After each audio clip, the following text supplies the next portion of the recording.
Ready for a deep dive, folks. Today, it's the book of Malachi. We're going to unpack this fiery little book and see how its message still resonates today. Malachi is like that friend who, isn't afraid to give you the hard truths, even when you don't really want to hear them.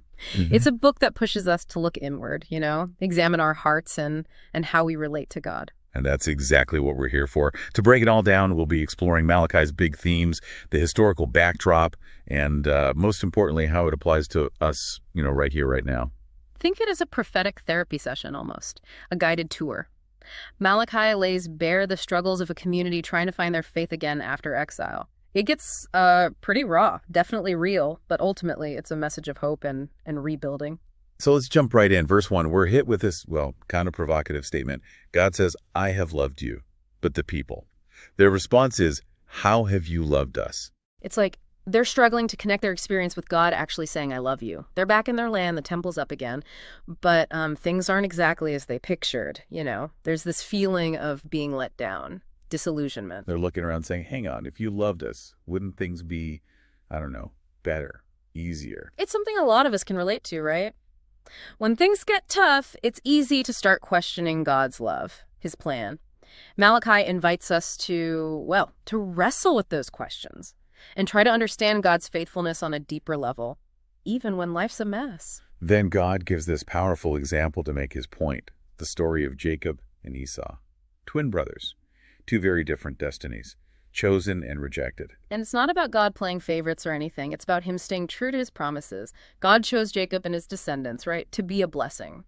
And he stuck with that covenant, even when, their actions didn't exactly deserve it. It's a good reminder that God's love isn't based on how well we perform, or if we get things right. It's a love that pursues us, even when we stray, when we question, when we think we've messed things up beyond repair. And it's interesting how God brings up Esau and the nation of Edom, Israel's rivals, right? They represent those who oppose God and his people, those trying to rebuild their own kingdoms on their own terms, by their own power. But Malachi makes it clear their efforts are, they're pointless in the end. There's that vivid picture of Edom trying to rebuild over and over. But God keeps thwarting them. They're always striving, but never truly succeeding. Makes you wonder, where are we trying to rebuild using just our own strength? Instead of relying on God, are we chasing success, security, happiness in ways that leave God out of the picture? That's exactly what Malachi is getting at, trying to build our lives on anything other than God's foundation. It's pointless. Real lasting success, the kind that brings deep joy. It only comes when we align ourselves with God's purposes. Let him be the architect, so to speak. It's about letting go of control, trusting that God's way is better, even when we can't grasp the whole picture. Exactly. This first chapter of Malachi, it reminds us that God's love is steadfast, even when our faith wavers. It's a call to look inward, confront our doubts, and choose to trust God's goodness, his faithfulness, no matter how messy life gets. We left off with, Malachi calling out those priests. Their sacrifices were, let's say, less than enthusiastic. And their whole approach to faith, just going through the motions. But he doesn't stop there, Ricker. Nope, not at all. He moves on. Malachi 2.10:16. Now he's addressing the whole community. It's not just about bad offerings anymore. It's about the covenant itself breaking down, a betrayal at the core of their relationship with God. And this plays out in a couple of big ways. Broken relationships and idolatry. Kind of intertwined, really. You got it. Malachi zeroes in on divorce, specifically Israelite men divorcing their Jewish wives to marry foreign women. This wasn't just some, personal issue. It was a straight-up violation of the covenant. And this is where we hit that line that can be a little jarring.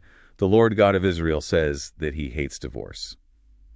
Tough words, especially nowadays when, divorce is sadly pretty commonplace. Right, and we got to remember the context here. These divorces weren't just about, incompatibility. They were often about, assimilating, embracing those foreign gods and practices.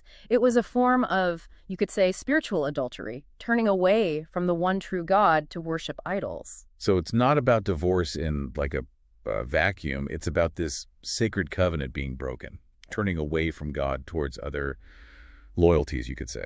Exactly. And the imagery Malachi uses to describe this, powerful stuff. He says God sees divorce as violence, tearing apart what God meant to be one. It violates the very fabric of their community, their relationship with God. Really makes you think about how we treat our own commitments today, not just marriage, but everything. Do we take our vows, our promises, our relationships seriously as sacred things? Or do we break them when things get rough, when we, I don't know, change our minds or see something better? Malachi wants us to consider the weight of our commitments, see them not as just transactions, but as these sacred bonds that reflect, well, God's own heart. It's a call to deeper integrity, living out our faith not just with words, but with our actions, honoring those commitments even when it costs us something. So we've got this community trying to rebuild, questioning God's love, offering these half-hearted sacrifices, breaking their vows. Not looking so good, is it? And it's about to get more intense. Malachi 3.1:12. Things heat up. God announces he's sending a messenger to, well, clear the way. Someone's coming to shake things up. Yep. Set the stage for some radical change. Yeah, you get this sense of anticipation, judgment on the horizon, almost like a storm brewing. Malachi describes this messenger as a refiner's fire, someone who'll purify God's people, burn away all those impurities, those imperfections that have been, well, messing with their relationship with him. I love that image, that refiner's fire. It's not about destroying, it's about purifying. It's intense, sure, maybe even a little uncomfortable, but it's necessary. Got to get rid of the junk to reveal the pure gold underneath. Think about it. What needs to be burned away in our lives? Pride, selfishness, hypocrisy, holding on to grudges. These are the things that keep us from experiencing God's love fully.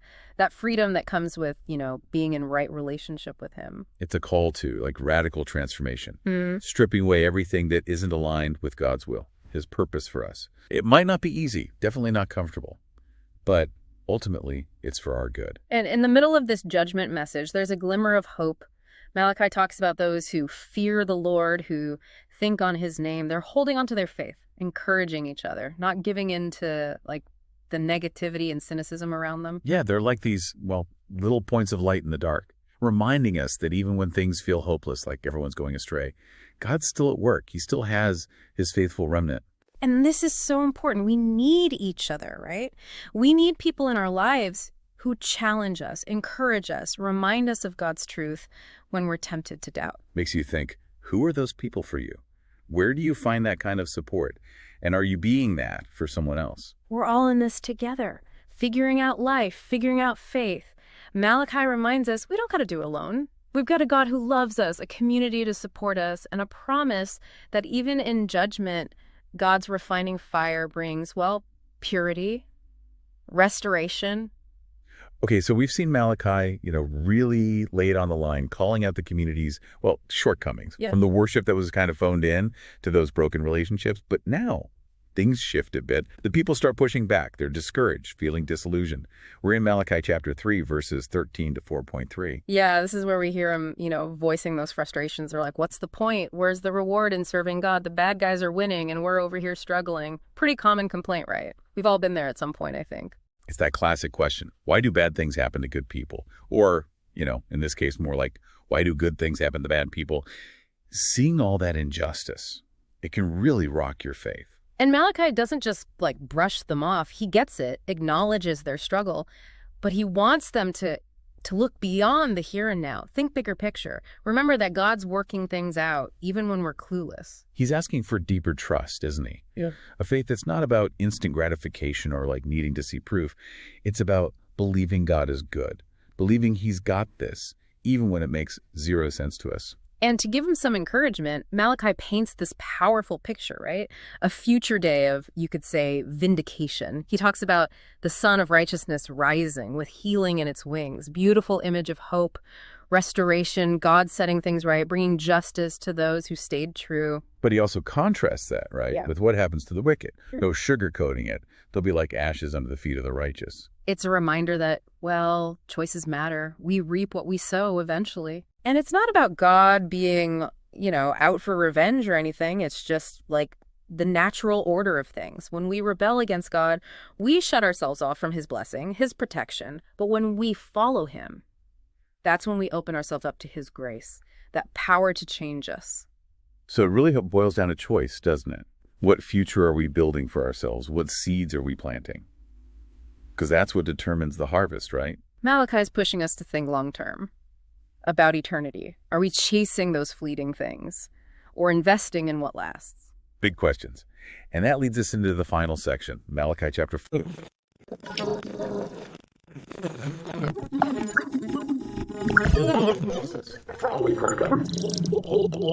Seems kind of odd, no? Might seem that way, yeah. But it's actually, well, it's wise. Malachi's not sending them back to some rigid rule following. He's pointing them back to the foundation, those core principles of their relationship with God, reminding them about God's faithfulness, that covenant love, and the way of life that leads to, well, true flourishing. It's about remembering who they are, right? Whose they are, getting back to their roots. Exactly. And it's also about prepping for the future. Because right after that call to remember the law, boom, Malachi hits them with a prophecy, Elijah's return. That mysterious figure who's gonna, and I love this, turn the hearts of the fathers to their children and the hearts of the children to their fathers. It points to this future time of healing, restoration, fixing those broken relationships, both in families and between, well, God and his people. God's all about making things new again. Malachi ends on such a hopeful note. Things might be tough now, but there's a brighter future coming. For those who, stick with God, stay true to that covenant. It's been quite a ride through this book, huh? Short but powerful. Malachi's passion comes through, his honesty, and he's completely dedicated to calling God's people back to a life that's whole, a life of integrity. No sugarcoating with Malachi. He challenges us, convicts us, but points us right back to that God who loves us deeply and wants us to be in right relationship with him. What really struck you during this deep dive? Anything that, hit home for you personally in your own faith journey? Hold on to those questions as you keep exploring Malachi. Let its message sink in. Shape your heart, your life. Thanks for joining us on this deep dive.